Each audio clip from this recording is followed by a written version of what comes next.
ஆக்சிடென்ட்டா? என்னடா ஆச்சு? ஏய் ஒரு சரி ஆள் கால் பண்றேன் நான் வரேன். ஹலோ. என்ன பண்ற? சும்மா பேசிட்டு இருந்தேன். ஏய் ஒரு நிமிஷம் இரு, என் ஃப்ரெண்டு கூப்பிடுறான். ஏ மாப்ள. சொல்றி. வரும்போது மறக்காம எடுத்துட்டு வந்துரு. இல்ல ஒண்ணும் நீ சொல்லு. அங்கதான் சீப்பாமே. சரி சரி. அப்படியா?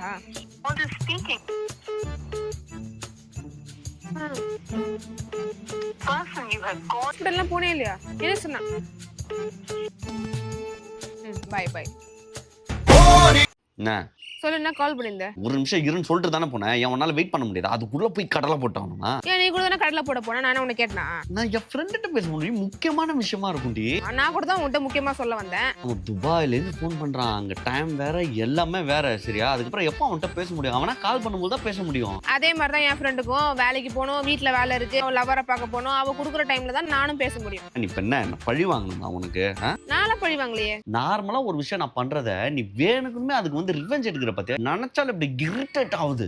சரி. இனி நானும் உன்னை ரிவெஞ்ச் எடுக்கிறேன். பாத்துருவோம். சரி பார்க்கலாம். ரொம்ப முக்கியமான விஷயம்னு சொன்னா என்னது? எனக்கு பொண்ணு பார்த்துட்டாங்க, கல்யாணம். சூப்பர்ரா. கங்க்ராட்ஸ். நீ ஏதோ ஒரு முக்கியமான விஷயம் சொன்ன. சொல்ல முடியாது வை.